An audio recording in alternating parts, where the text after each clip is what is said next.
Lahat ng basher ko, labas tayo. Alright buddy, medyo late tayo ng kaunti sa dramang ito and you probably already know the basics na itong si Awit Gamer ay di umano natalo ng 69 million pesos dahil sa pagsusugal sa Okada yata. At ang videong ito ay hindi para ikwento kung ano ang nangyari kundi kung ano ang reaksyon ng isang tulad ko tungkol sa issue na ito. Tulad na lang nito.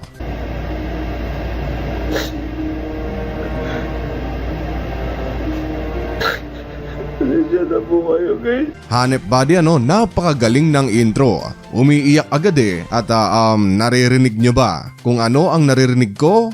Pasensya na po kayo. Nilagyan niya ng background music ang video para damang-dama, tagos na tagos sa puso natin ang emosyon habang nanonood ng video. First 10 seconds pa lang ng video buddy ay alam mo na agad ang purpose kung bakit ginawa ito. Ding ding ding, para magpaawa. May utang pa ako. May utang pa ako, pre. Marami akong utang. Kay Foreign Germs. May utang ako kay Foreign Germs. Totoo. Kay Norbin. May utang ako doon, pre.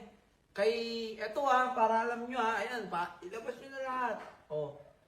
First of all, unang-una sa lahat ay hindi ko magets kung bakit kailangang i-broadcast mo sa buong mundo kung kanino at magkano ang utang mo sa kung sinong tao. Sasabihin ko po lahat ng mga utang ko at kanino po ako ng utang. What is the purpose of this? Mababawasan ba yung utang niya? Biglang hindi na ba siya sisingilin ng mga taong pinagkakautangan niya? O biglang mawawala na lang ba ito na parang bula? Hindi ko talaga alam buddy kung bakit sa tingin niya kailangan pang malaman ito ng mga fans niya o ng kung sinong tao sa social media ang lahat. Like, ikaw lang ang may utang, wag mo na kaming idamay, fix it privately, not everyone needs to know. Ewan ko buddy, naisip ko lang. So ang tanong ngayon, kanino at magkano nga ba ang mga utang ng kolokoy na ito? Halos lahat gabi-gabi. Ito po. Halos gabi-gabi po umiiyak po ako. Gabi-gabi nagdadasal ako. Ayan, dyan tayo magaling. Andito na naman tayo sa dasal-dasal. Magdadasal ka para manalo ng sugal. Lord, papanalunin niyo po ako ng pera galing sa mga taong natalo ng sugal. Tapos pag natalo ka naman, Lord, tulungan niyo po ako na makaahon sa pagsusugal. Kung ganun pala buddy, kahit si Satanas, mapapa-OMG kung ganun ang mindset mo. Now, you can think of this video buddy sa gitna pa lang na parang, uy kaalaman, napaka-toxic mo naman, na vlogger ka, naghihirap na nga yung tao, tapos ginaganyan mo pa, mag-unsubscribe na ako, nonsense yung mga video mo, napakawalang kwentang tao mo. No buddy, hindi. The point of this video is I'm trying to teach you, show you how to think outside of the box. Sinusubukan kong itaas ang vibration ng mga utak nyo para makapag-isip ng tama sa mga bagay-bagay dito sa social media. Hindi yung magpapakubkub ka sa emosyon dahil aminin man natin o hindi ay likas na maawain ng mga Pilipino. Sabi ko nga noon pa sa mga luma kong video na nasa sobrang pagiging maawain ng mga Pilipino naaabuso na ito ng ilan for their own benefit. Remember poverty corn? Buti nga medyo nabawas-bawasan na sila at tumalino na ang mga Pilipino. Sa Pilipinas kasi buddy ay napakadaling ayusin ang pagkakamali. Kaya maliit man yan o sobrang laki, mag-video ka lang na tumutulong sa kapwa, mag-abono ng worth 5,000 pesos, biglang absuelto ka na at sobrang bango na ng pangalan mo para sa mga Pilipino. Sabay bigkas ng walang perpektong tao, lahat nagkakamali. Anyway, tuloy natin. Sobrang laki po ng sinayang ko.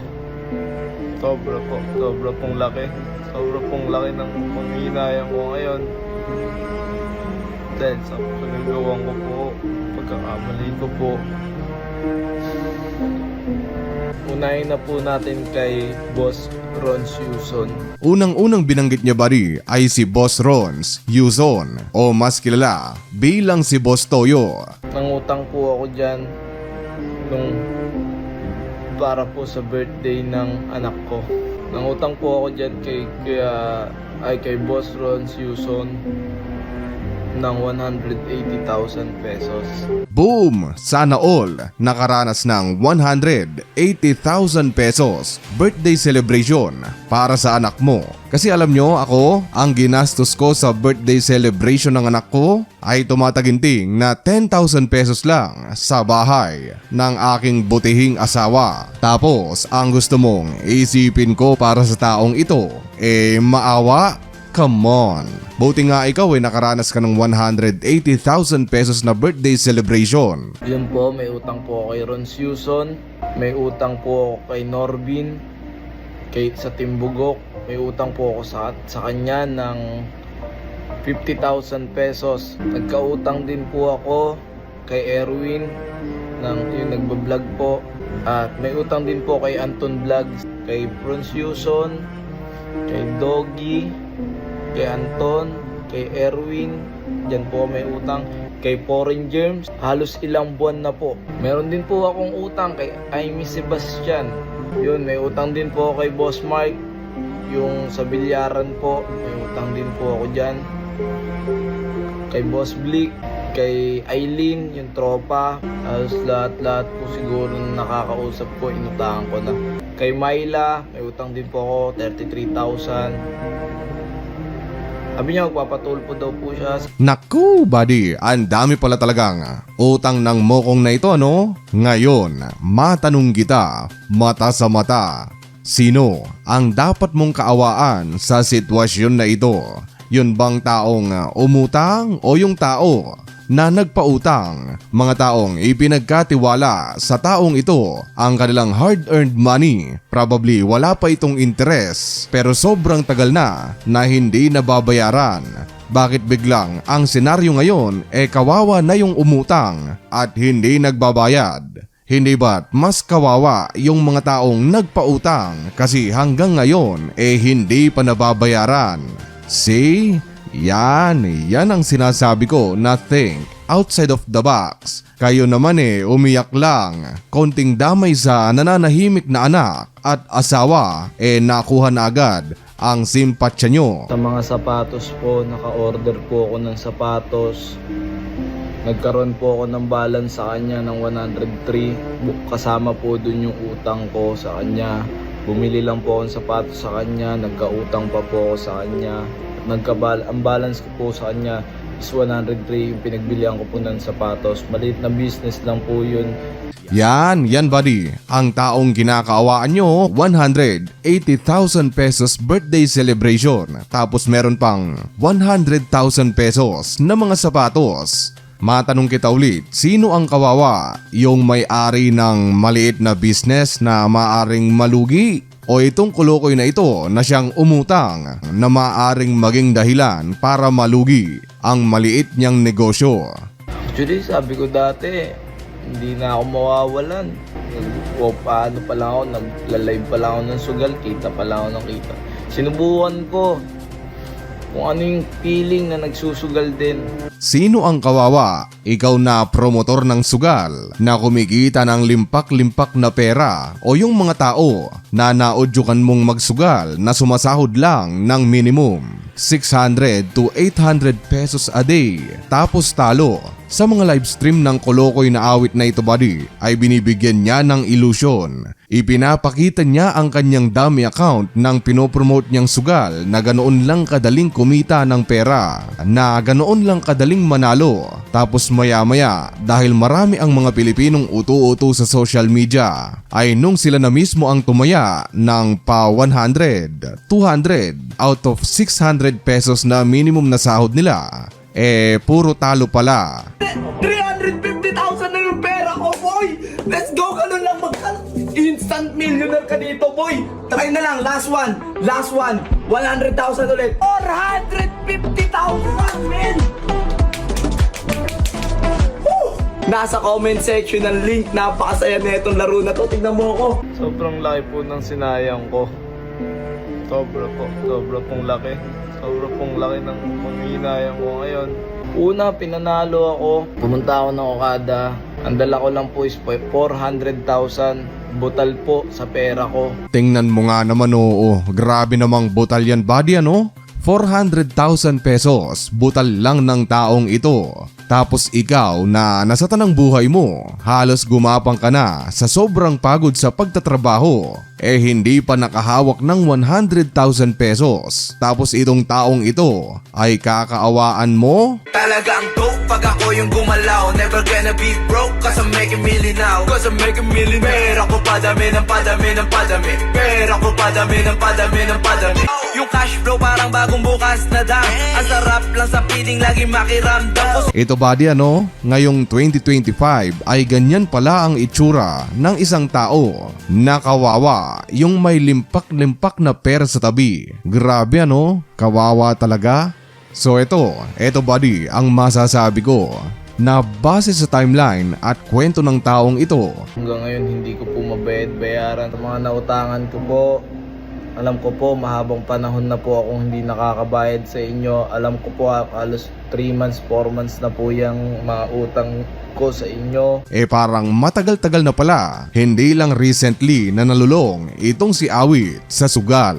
Kasi kung iisipin mo ay yung mga utang niya ay more than 4 months old na pala at yung iba ay umaabot pa ng 5 months. So kung iisipin mo ay nagsugal siya ng probably late 2024, natalo. Then pagpasok ng early 2025 umutang na ng umutang. Isa na rin siguro sa dahilan kung bakit nawalan ng stream of income itong si Awit para makabayad sa kanyang mga napag-utangan. Yung full crackdown ng gobyerno sa mga influencer na nagpo-promote ng illegal na sugal. Sa makatwid ay talagang nakamove on na itong si Awit sa pagkalulong niya sa sugal at yung drama na nakikita natin ngayon ay literal na drama na lang talaga. Yung mga paiyak-iyak ni Mokong, yung paglalagay niya ng background music sa kanyang mga video. At kung papansinin mo rin kasi, walang luha na pumapatak. Halatang pilit na pilit at pawang singhot lang ng singhot ng sipon. It's all a drama, buddy. Always think outside the box. Po, pasensya na po sa lahat ng pinagkakautangan ko ngayon. Ang importante po, hindi ko po kayo tatakbuhan. Nandito po ako, mag-grind po ako para makabayad pa unti-unti sa inyo. At sa lahat naman po ng may mga utang din dyan kagaya ko, paalala ko lang po sa inyo na huwag nyo po silang tatakbuhan at bigyan pa rin po natin na obligasyon kahit matagalan po yan, basta nakakapag-abot tayo, nakapagbigay tayo, tapos marunong tayong makapagpakumbaba, marunong tayong kumausap sa tao kung paano natin sila kakausapin, maiintindihan naman po nila tayo. Alam ko po yung mga tao na yan is mababait po yan. Kaya lang po yan nagagalit syempre dahil may mga pangangailangan din po yan kagaya natin. Wow, yan buddy, ang isa sa pinakamagandang narinig ko sa videong ito ni Awit na magpakumbaba ka kung ikaw ang may utang, murahin ka, pagsabihan ka ng masama, siraan ka sa ibang tao na hindi ka nagbabayad ng utang, tanggapin mong lahat ng iyon. Kasi totoo naman, matuto kang magpakumbaba. Nangailangan ka, tinulungan ka, ginawang collateral ang pagkakaibigan nyo. Tapos biglang hindi ka magbabayad. Tapos pag siningil ka ng taong nagpautang sa'yo biglang ikaw pa ngayon ang galit. Oh come on, mag-isip ka nga ng diretsyo. Paano kung sa'yo gawin yan na hindi ka bayaran tapos yung pinautang mo, pag siningil mo biglang siya na yung magagalit sa'yo. Matutuwa ka ba nun? Anyway, ayun, I have zero, as in zero sympathy sa taong ito. Mas pipiliin kong kaawaan ng sarili ko. Yung mga taong binaha, mga walang masilungan ngayong malakas ang pag-uulan-ulan sa Pilipinas. Mas pipiliin ko pang kaawaan yung mga taong nagpautang dito kay Awit tapos disappointed sila kasi hindi pa nababayaran kesa paglaanan ko ng awa ang Mokong na ito na promotor ng sugal tapos may palambo, Lamborghini pa. Kung gaano kalupit ang Lamborghini ni Awit, nakaset up na yan, puro carbon yan, boy. Carbon yan, carbon. Carbon, boy. Hanggang likod, boy. Hanggang likod yan. Kano bili mo rito, boy? 21. 21 million. Boy, okay. Wala rin. So ayun, this is not a sugar-coated video, just a raw reaction coming from a YouTuber na hindi naranasang magka-Lamborghini, 180k birthday celebration ng anak, 100k na sapatos, at believe it or not, I don't even have a car. So bakit ko kakaawaan itong taong ito? Gayong mas kaawa-awa ang sitwasyon ko ngayon. At hopefully lang buddy, ay mabayaran niya yung mga taong nagpautang sa kanya dahil sila ang tunay na kawawa sa sitwasyon na ito. And that's it for today's video. Maraming salamat sa walang sawang suporta, and as always, thank you so much for watching. Goodbye.